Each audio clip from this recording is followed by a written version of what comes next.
The Children of the Oak Walker. Part 18 by random appellation 468. The old green van wound through more of the tight side streets of Black Oak, the buildings becoming more and more decrepit as we went. Lawns stood overgrown in places, some buildings were condoned off with yellow caution tape, and a few cars sat abandoned on the side of the road, burned or smashed to pieces. Trash lay clumped together the storm gutters, and there were even a few scattered articles of clothing discarded on some sections of sidewalk. I'd been to some of the poorer areas in Louisville, but this shocked me. Everyone in New Wilderness had spoken of Black Oak as the wealthier part of Barron County. Can you believe this used to be one of the higher-end neighborhoods? As if she could read my mind, Andrea's blue eyes lost some of their feisty gleam, and she jerked her head toward the ruined, urban landscape outside our windows. When ELSAR first rolled into town, everyone thought they were here to save us. The mayor even threw a parade down Main Street. Then the walls went up and the checkpoints and the signal jammers. By the time people started to question it all, it was too late. My eyes fixed on a small stuffed horse lying on a front porch, the door to the silent house ajar, much of the front glass broken. But why don't more people fight? I mean, there's like 10,000 citizens here, right? They can't shoot everyone.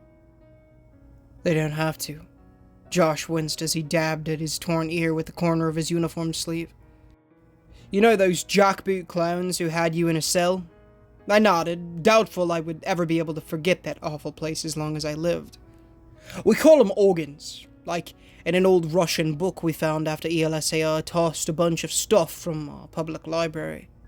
Josh sneered, as if merely describing them made him want to punch a wall. They're all locals, mostly students recruited from the city college to help keep order whenever people get treasonous ideas in their heads, like trying to leave. Conveniently, they also replace most of the old cops who refuse to follow the city's orders. The regular mercs are ex-military, and depending on the unit, they aren't always bad, but the organs are a whole new breed of evil. In my head, the screams returned, helpless men and women enduring horrible atrocities for seemingly no reason at all. My skin crawled to the memory of the guard's hand on my butt, his rank breath on my cheek, his cruel laugh as he promised to come back for me later. How many girls had been trapped there and never got out? Just the thought of being back in that tiny concrete room with no hope of escape made me nauseous, and I had to shut my eyes to drive away the dozens of strangled, hopeless shrieks I'd heard from the door of my cell. That would have been me. Good gosh, that was almost me. How on earth could they do that to their own people? But you guys have guns. I swallowed and gripped my rifle tighter. This is Ohio. There's gotta be enough weapons in town to push them out.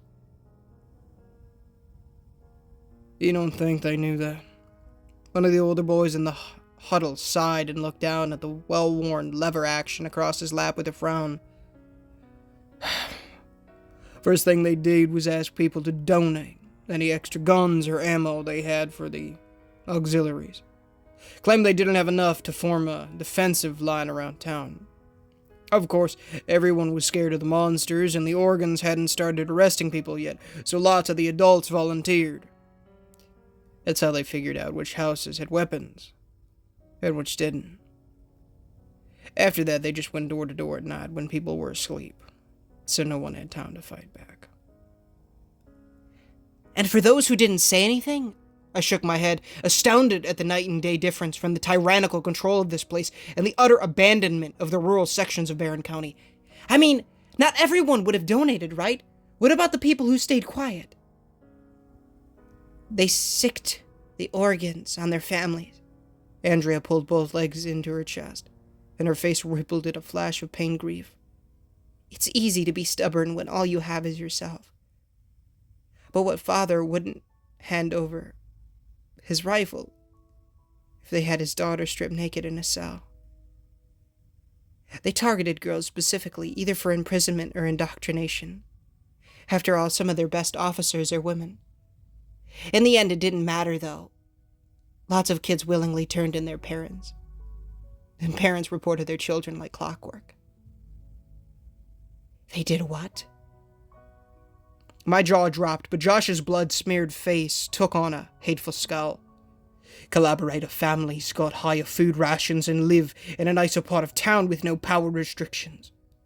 One of my younger sister's friends turned me in because she found out I was breaking curfew to meet with a girl I liked, and the organs gave out a promotion for every insurgent their members caught. The only reason I got away was because Samantha called our landline and said there were soldiers in a backyard waiting for me. Biting my lip, I dared to speak the unasked question aloud that hung in the air between us like fog. What happened to her? His eyes moistened, and Josh blinked the tears away with an angry hoarseness to his voice. The organs took her as soon as they traced the call. I heard it. All of it. Right over the phone. My sister got sent to a social adaptation center in the Northern District, and my parents agreed to denounce me in a radio commercial in order to keep her from the same fate as Samantha. The girl that reported us got an interview with Sheriff Wernow on TV. And our family gets 3 square meals a day versus the usual one. A rich reward for a loyal citizen. Those last words he spat out like a line from a well-known but immensely hated commercial, and the van went silent for a few seconds as we continued to bump along over potholes, ruts, and cracked asphalt. Dunk-dunk. Knuckles rapped on the metal of the van, and as one, we all looked toward the front, where the wrinkly old driver pointed ahead. We're here! A rundown gas station came into view, with a tall sheet metal garage attached to it. The old parking lot covered in miscellaneous garbage. Cracks spiderwebbed over the cement pad next to the old gas pumps, and slabs of plywood were nailed over the windows of the main station, swollen from exposure to the rain. A faded sign read, Allen's Gas and Groceries, most of the color long since chipped away. It had a chain-link fence around it, but the bent gate was propped open, and the sputtering Volkswagen rolled to a stop in front of the garage's massive sliding doors.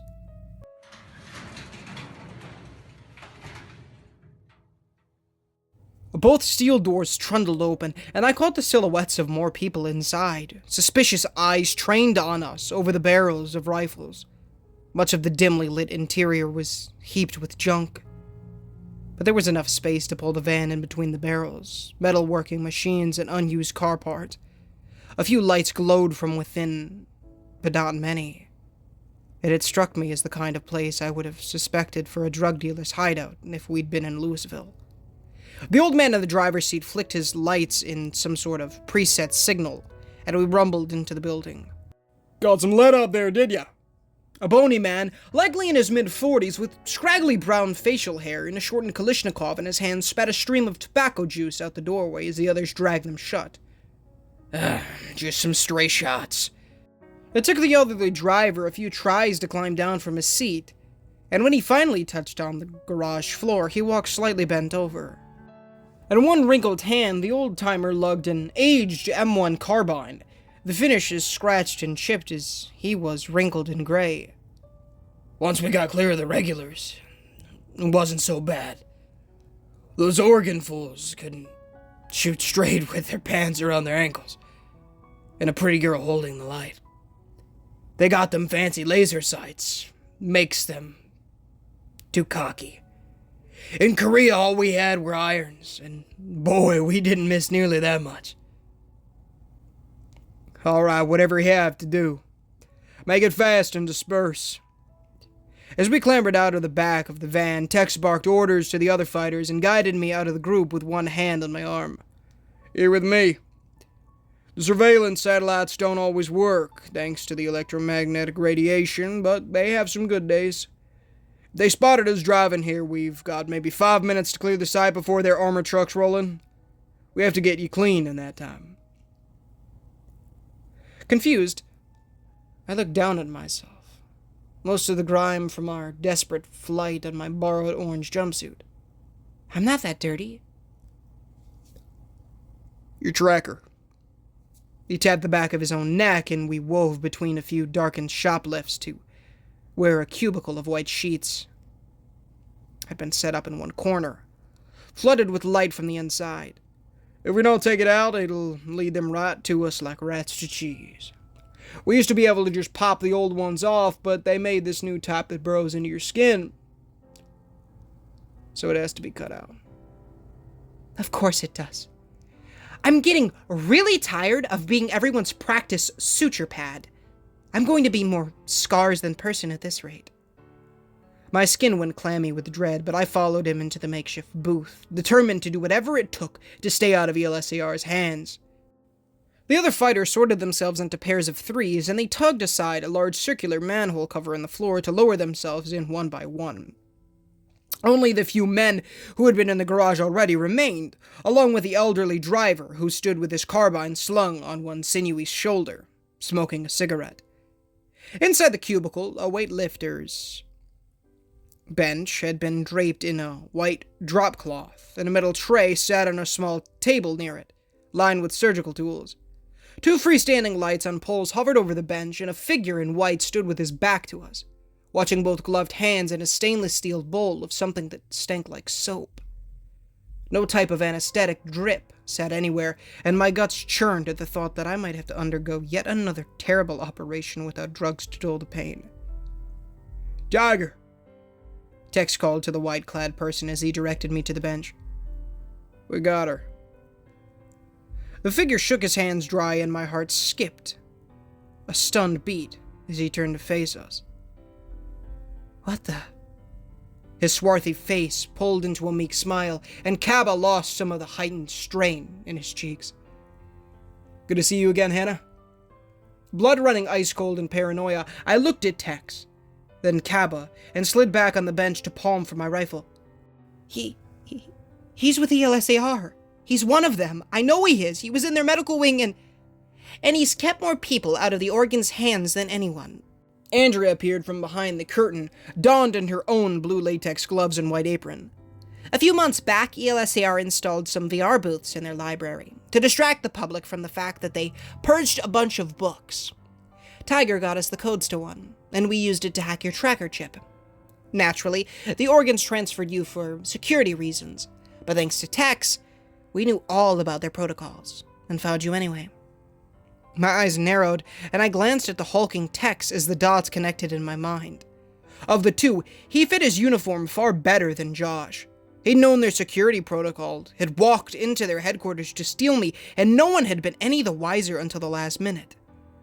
Crow had called out his name, hesitated to shoot. Because Kaba wasn't the only ELSAR man here. You were part of ELSAR too? I blinked at him, unsure how to react. "It's a long story." Tex checked his watch. "One we don't have time for right now. I quit the Mercs when I figured out that we were here to guard the suits, and not the civilians. Cab and I were squad mates then." Cab nodded his sandalwood brown eyes deep in thought. "Back when all we had to worry about was drinking enough water and getting paid." Somewhere in the distance, a siren wailed, and both men were shaken from their momentary stupor. Adjusting a latex glove on his hand, Kaba raised his eyes to mine. "So, ready to give Karanti a big middle finger?" "Absolutely." I lay face down on the bench, some towels bunched around my chin to keep my head still, while Kaba and Andrea bent over my skull. They lifted the hair away from my neck and rubbed some kind of chili cream on it that made my skin tingle. The lidocaine should make this easier. Kaba patted my neck, and I heard the click of the scalpel on the tray as he picked it up. "But you need to focus on something to dull the pain. I want you to keep talking, all right?" "Like in a dentist's office," I murmured into the sheet under my face. Andrea laughed. "Exactly. Okay, here we go. On 3. 1, 2... Pain sliced through my flesh, and I sucked in a breath. "I can do this. Just keep talking, think of something stupid, and ramble. So, why Tiger? I gasp, my hands gripping the sheet under me. Fingers pried at the throbbing part of my neck, and Kaba hummed a little tune under his breath, as if this were a regular day at work for him. We needed a discreet way to say, the only Indian guy in town, without alerting the authorities as to who was leaking all their classified information. My family came from Rajasthan, so Tiger seemed like a good code name. Sponge, please. Andrea's sneakers scuffed on the floor, and something plush dabbed at my neck. I still like Google better. Google? I shut both eyes as the harsh pinches intensified, a sensation like someone had dug a needle through my skin. Kaba laughed, and his normal American accent switched to a rather convincing Hindi lilt. Google tech support. How may I help you, sir or ma'am? Despite myself, I managed to chuckle, though another stab caught me in the middle of it, and I ended up yelping instead. Ow! That's pretty good, actually. It was either that or 7-Eleven. Kaba's shadow on the floor shrugged, and his voice returned to normal. You'd be amazed how many people in the corporate world get thrown off by that kind of thing, and ELSAR is, or rather, used to be, a private company. The suits live in their own make-believe world up in those offices, where everyone thinks like they do. Any idea that's not workplace appropriate can't possibly exist. Thus, they never think to look for it. I've always found it weird that Americans get so worried about offending someone, yet have no problem bombing. Aha! Gotcha, you little bugger. Something pulled loose from my angry pulsing skin, and the twinges subsided. Tex walked by, pushing something heavy on wheels, and I heard the slight hush of gas leaking from a valve.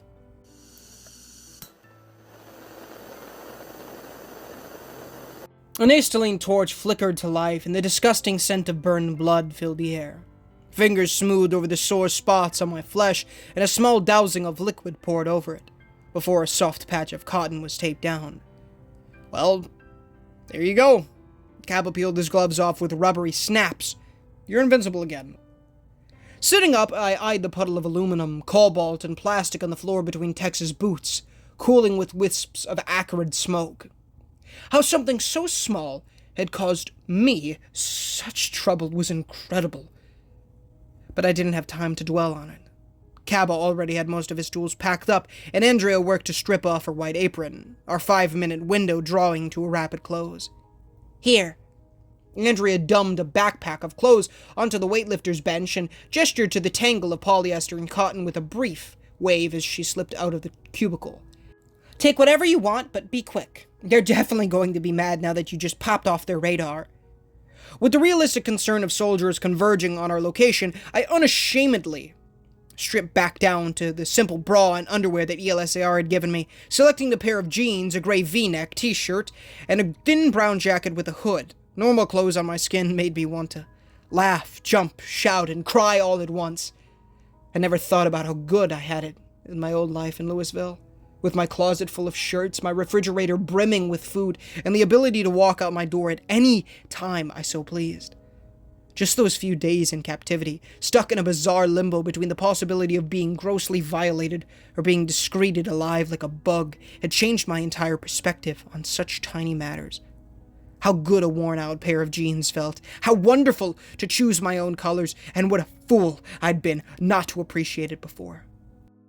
The very air tasted different, not just from the melted tracker, but sweet in a new way.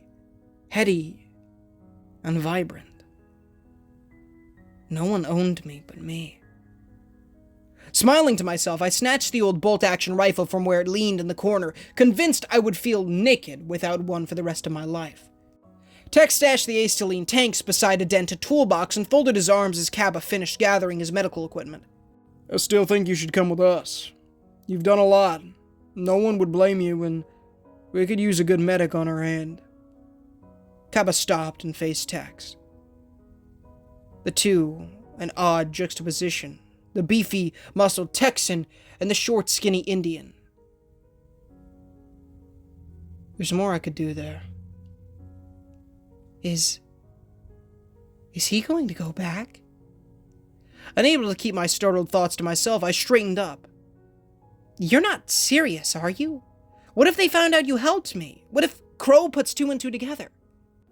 Cabba's gaze flicked to the garage around him in silent appraisement of his chosen surroundings, and he let slide a resigned, weary sigh. My father came to this country because he believed in it. I still do. We can't let ELSAR turn this place or anywhere else into their personal laboratory. It's a nice settlement. Tex's eyebrows rose and his usual bark softened to a more congenial, sympathetic tone. But if your father were here, he'd tell you to know when to cut your losses. You could get out of this. You forge a pass, sneak back to Columbus, see your family again. And what about your pregnant wife? Cabba spread his arms as if the answer to the question between them seemed obvious. If she were here, she'd want you to do the same. My mother would certainly tell me to leave, to come home and work with my father instead. Yet here we both are, against our better judgments. Why? I stood, rifle slung over one arm, and seized up the two men, trying to figure out what insanity would drive them to stay in the clutches of a regime so cruel that I would have thrown myself off a cliff before falling into its control once more. He searched the concrete between his shoes, like he was looking for an answer, and Cabba squared his shoulders in a renewed determination. True bravery is being willing to do hard things for the good of others. It doesn't matter if this happens in Black Oak or Columbus or anywhere else. If they can get away with violating the most basic human rights here, they can do it anywhere, including in our homes, to our families. If we run, we'll just lead ELSAR right to them. But if we stay and we fight, then our country has a chance to survive. His words coated the air like frost, and try as I might, I couldn't find a way to poke holes in his argument. Like me, Cabba wasn't from Barron County. Had been sucked into the whirlpool of craziness that was this forgotten county because of the breach, and yet he had decided to make this his personal struggle. I had been thinking about myself, about my loneliness, my fear, my anger at the betrayal of my two best friends. He'd been here this entire time, sneaking boys and girls out of Crow's prison cells, slipping information to the resistance, and dodging auxiliary patrols, all for some unseen future that he might not live to celebrate. He'd adopted this country as his own, and along with the fierce mercenary who had snatched me out of the hands of the jailers, Cabba stood between Karanti and the rest of the world. Our world. My world. Guys, the skinny man who had opened the door for the green van stuck his head in the ring of curtains. Clock's ticking. We'll drop Tiger off at a safe point in the Western District and ditch the van by the Eastern Park. Better give it a move on.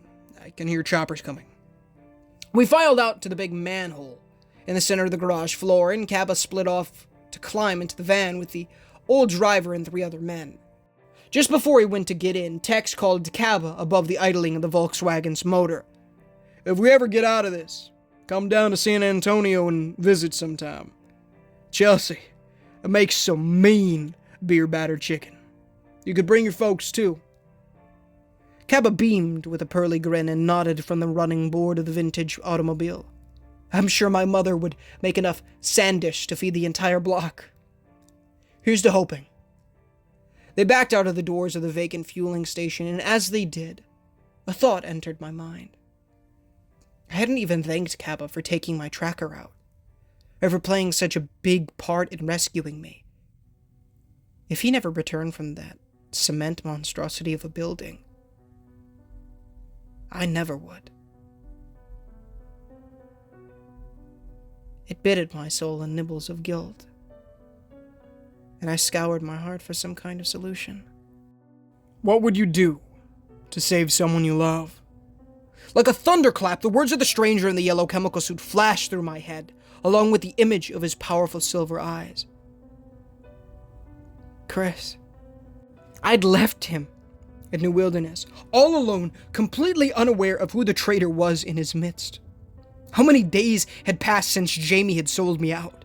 A week? More? They could be under attack by the pirates, wiped out by Fasitarak, or even under a new regime if Jamie managed to launch a coup of her own. It didn't matter what Chris had done. I couldn't leave things like that. I had to go back, expose the truth, even if it cost me what little I had left. I had to save New Wilderness so that New Wilderness could have a chance to save Barren County. Setting my jaw, I stuck my legs into the black recess of the manhole and followed the moldy iron rungs downward into the bowels of the underground. What is going on, you guys? Ninja Gamer here, and thank you so much for watching today's video. If you did enjoy, please feel free to leave a like on the videos. It does help the channel innumerably. It does get the gospel on people's feeds as well, as please consider subscribing, as we are trying to hit 10,000 subs by the end of the year, and it would be a massive blessing from the Lord if you guys did so. As always, guys, the $1 million question, it's on screen or not, pinned comment description, but please give it a read, as it will teach you how to gain eternal life, how to go to heaven. Who wouldn't want that? It'll teach you about repenting of your sins and trusting in the good Lord Jesus Christ with all your heart, mind, soul, and strength, as well as building that relationship with the Lord by reading the Holy Bible daily, praying daily, and evangelizing to people. It's great stuff, so please, please, please do so. As always, guys, the amazing Random Appellation 468, tonight's author, of course, for today's story, a link to his Reddit page, as well as a link to his, the original story link will be found in the description, as well as, let me know what you thought of the story in the comments. I thought it was a fantastic one that really gives us more details to these amazing characters and how Kaba actually helped out in this, which is awesome. So cool. A very big godsend.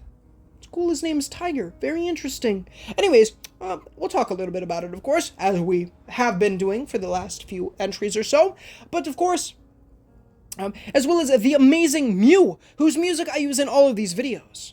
And you'll find a link to his YouTube channel, as well as all of the music will be found down in the description.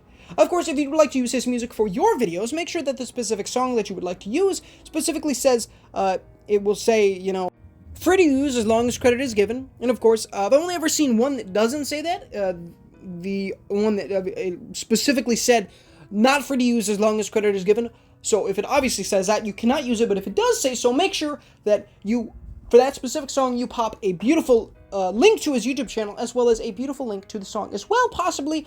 I will put the music in the description so that you guys are easily able to find it if you would like to, well, even use it for your own videos. That could be something, but more so, if you guys would like to listen to it in your free time, like I love to do. I love Mew's music, and it's amazing stuff. So trust me, it's great stuff. So that's kind of the reason I do that. But yeah, of course. My brothers have a YouTube channel, Tamak Plush Videos, where they upload plush videos, and they're uploading daily in 2024.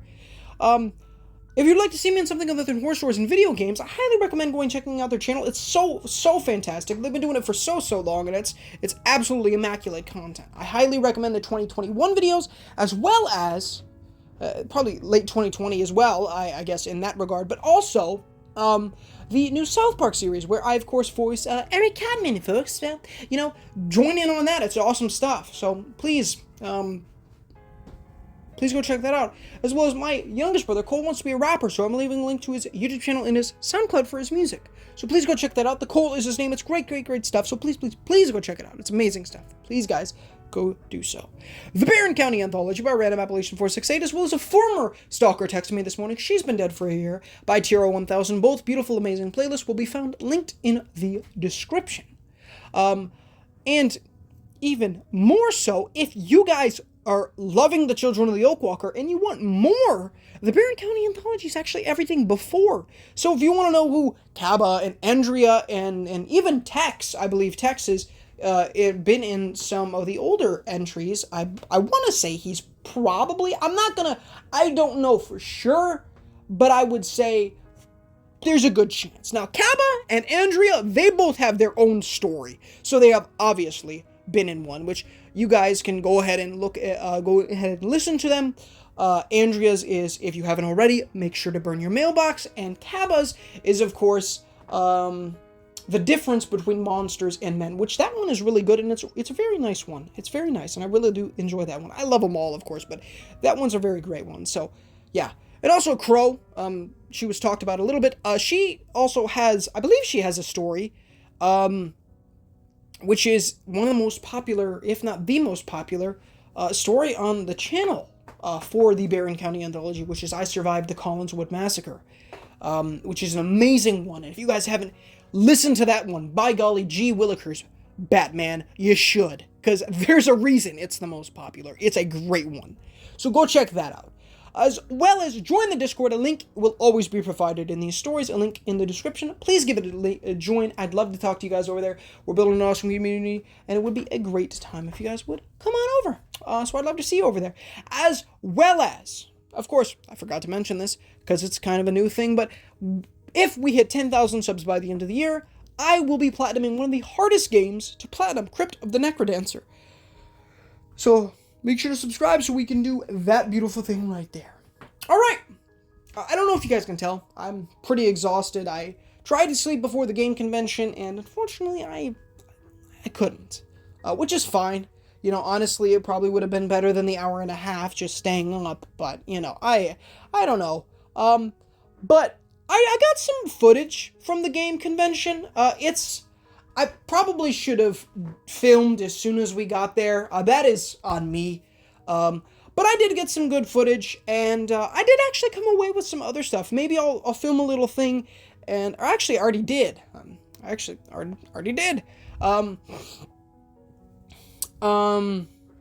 some of the stuff we got from the game convention. So stay tuned for an awesome video of that.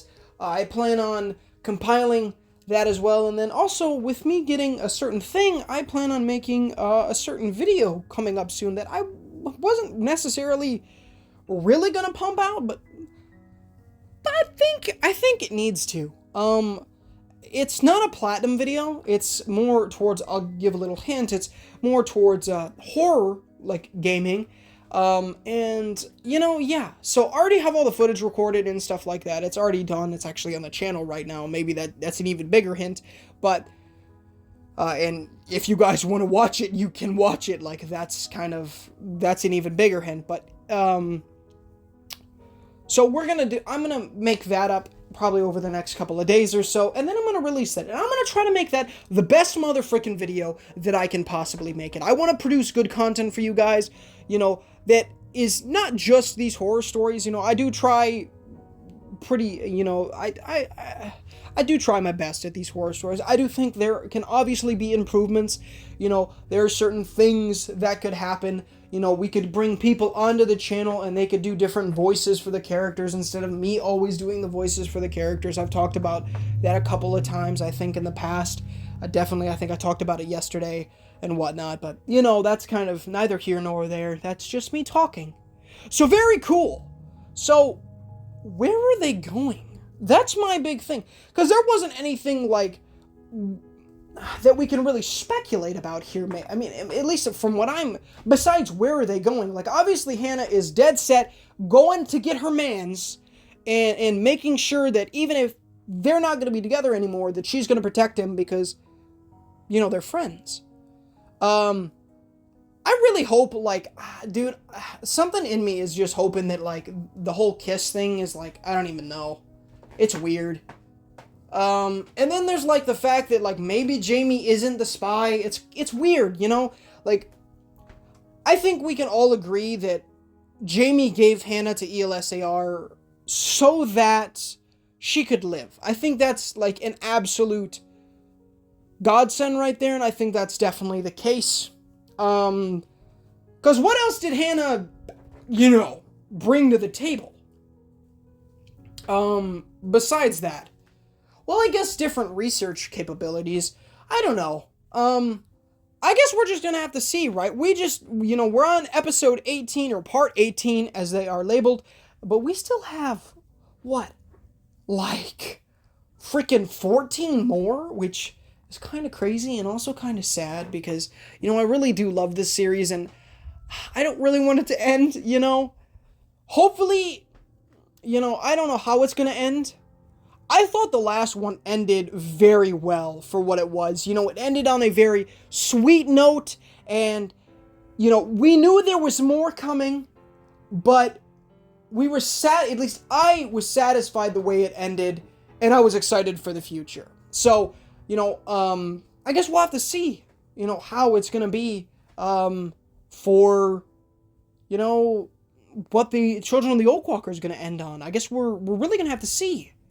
And are we gonna get a major battle with maybe Vasitrak? Like, there's, you know, I don't know if we would or not. You know, I can't guarantee it, because I have no idea, but I would think maybe, I don't know if he would pop up again for the other one. I mean, he's had a pretty big influence in this book, and obviously, I think he would definitely, well, yeah, obviously, I mean, he's not going to be no loose end or nothing, so, obviously, he's going to be in book 3 if he's not dealt with in book 2. Dude, there's so much that, like, we still have to explore, I feel like. You know what I'm saying?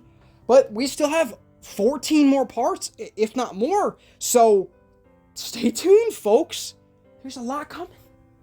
And of course, stay tuned for the other ones. The horror stories are not going to stop by any means with these other videos coming out. The other videos will just be kind of thrown in there. Just a little bit of free, little, I was going to say low-hanging fruit, but that makes them sound like they'll be bad. Just nice little bonuses, I guess we'll call them. Nice bonuses to some content that, you know, I truly also love to make.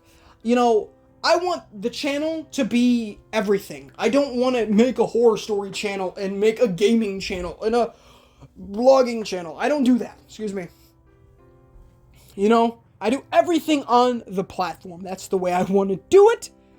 At least for the foreseeable future. So, you know what I'm saying? I know a lot of other people do a lot of different other channels and stuff like that, and I think one of the only really ways I think that really makes a ton of sense, at least in my mind, is like a VODs channel, because if you don't have, like, you know, if you're not streaming on YouTube, obviously the VODs are always, they would just clog up the videos feed, which wouldn't really be a bad thing, so I don't know, but obviously, if you guys want to see any past live streams, they're all on the channel, you know, unless they weren't listed. Some of them had to be for reasons and stuff like that. Like, I remember a Dying Light 2 stream back in the day, leaked my address. So, you know, and just a whole bunch of different shenanigans, but, you know, so. But yeah, man, I think that's, I'm gonna end it off, but look forward to that, man. I definitely, me and my brother talked a little bit, when we were in the video, as well as, I also tried to show off some of the cool stuff. I also took a ton of B-roll, probably took more B-roll than I really did for normal stuff. It's just, you know, I'm trying to keep it entertaining and stuff like that too, and I didn't have any money, so I couldn't exactly be like, oh, hey man, could I, you know, take a look at this and stuff like that. You know, it wasn't until my dad came and was super awesome, as he always is, and being an absolute godsend and blessing and allowing me to buy those. So, like I said, I won't say what I got. You can watch the video if you'd like to see what I got, but it was some pretty cool stuff. No games, just for anybody wondering if I was gonna... I have a lot of games to platinum. I don't know. You know, it was just... I don't even know, man. I was very content on getting some kind of, like, collectibles and stuff like that. And I'm really glad I did, because I got a lot of really awesome stuff that I don't have yet. So, and now I do. And it's really awesome. So... I will, you know, for sure show everything off in that video. I did, except for 3 things that I will probably put a picture on screen of somewhere in the vlog. So you'll see that for sure. I did take quite a lot of B-roll, which is pretty cool. You know, and now you guys know about, well, you'll know about it when the video comes up. And my beautiful Cubivore that was there, man, it's one of my favorite GameCube games that I It's expensive as frick. $500, but it's very cool. So, but I love you guys. I'm gonna let you go. Thank you so much for watching today's video, and thanks for listening to me ramble again, as I often do. But let me know what you thought of the story. Let me know if any underlying theories you guys have about any of the different characters, and yeah, you know, obviously if you guys would like to read ahead, you can find all of the posts on Random Appalachian 468's you know, Reddit page, which is linked in the description, of course, or you guys could, you know, wait until the parts come out, because they will be coming out, of course. Or you can read ahead, which I don't blame you. It's a great series. Who wouldn't want to read ahead? Especially when they have it at their fingertips for free. But yeah, as long as you have internet, of course. But I love you guys. Thank you so much for watching, and until next time, guys, this is Ninja Gamer